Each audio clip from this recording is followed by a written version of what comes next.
আজ আসানসোলের সার্কিট হাউসে জেলা পরিষদের আগামী অর্থবর্ষের বাজেট পেশ করা হয়।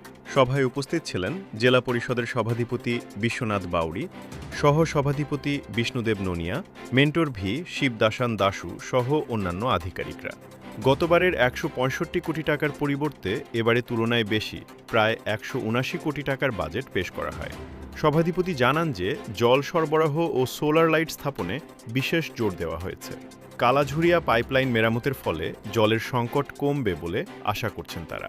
রানীগঞ্জ, জামুরিয়া ও বারাবণীতে পাইপলাইনের মাধ্যমে জল পৌঁছে দেওয়ার পরিকল্পনাও নেওয়া হয়েছে এই বাজেটে। আমাদের আজকে সরকারি পঞ্চায়েত নিয়ম অনুযায়ী পঞ্চায়েত যে অ্যাক্ট আছে সেই অ্যাক্ট অনুযায়ী আমাদের যেমন সেন্ট্রাল বাজেট হয়েছে, আমাদের স্টেট বাজেট হয়েছে, সেটুকু আমাদের জেলা পরিষদ বাজেট আজকে আমরা করেছি। আমাদের গতবারে বাজেট ছিল 1,65,165 কোটি টাকা। এইবার আমরা সেটাকে 179 কোটি টাকা আমরা বাজেট করেছি।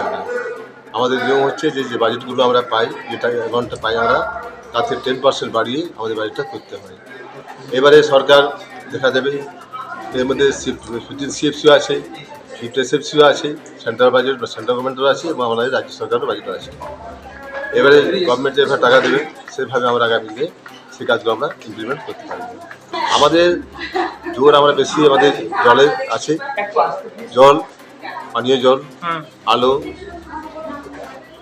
কারণ বেশিরভাগ ক্ষেত্রে আমরা দেখেছি আমাদের রাস্তা মোটামুটি আমাদের সরকার যা প্রতিশ্রুতি রাস্তা দিয়েছে, রাস্তা খুব বাকি আছে বলে মনে হয় না, কিন্তু এখনও পানীয় জলে আমাদের সংকট রয়েছে।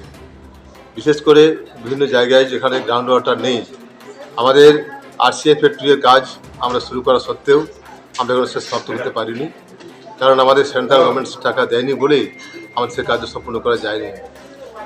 বর্তমানে আমাদের যে কালাঝুরিয়া যেটা পাইপলাইনটা ভেঙেছিল আমাদের, সেটাকে রিপেয়ার করা হয়েছে, আগামী 10 দিনের মধ্যে চালু হবে। কিছুটা হলে জল কষ্ট মিটবে এবং অমৃত যেটা হয়েছে, যেটা স্কিম যেটা আছে, যেটা প্রফেশনাল এলাকার মধ্যে পড়বে, তারা যদি তাদের জলটা নিজেরা যদি করতে পারে তাহলে আমরা সেখান থেকে কিছু জল সাশ্রয় হবে। আমরা জল আমাদের যে গ্রামাঞ্চলে সেটা দিতে পারবো আমরা। জেলা পরিষদ ঠিক জলের যোগান কিভাবে দেবে? মানে গ্রাউন্ড ওয়াটার পেলে আমরা সেখানে টিউবওয়েল করবো, সাবমার্সিবল পাম্প বসাবো, পিউরিফাইড করে জল দেবো আমরা। এটা কাঁকসাগুলোতে অনেক বেশি আছে, কারণ সেখানে বেশি যেহেতু গ্রাউন্ড ওয়াটার আছে। আমাদের রানীগঞ্জে নেই, জামুরিয়ায় নেই, গ্রাউন্ড ওয়াটার নেই, আমাদের বারাবণীতে নেই, আমাদের সারপুরে নেই, এগুলো গ্রাউন্ড ওয়াটার নেই বলেই আমাদেরকে পাইপলাইনের মাধ্যমে জল দিতে হয়। কিন্তু আমাদের পূর্ব দিকে যেখানে কয়লা খনি অঞ্চল নেই, সেখানে কিন্তু আমরা ওইভাবে টিউবওয়েল করে জল অনেক জায়গায় দিতে পেরেছি, সক্ষম হয়েছি, আবার কিন্তু দিতে পারবো আমরা।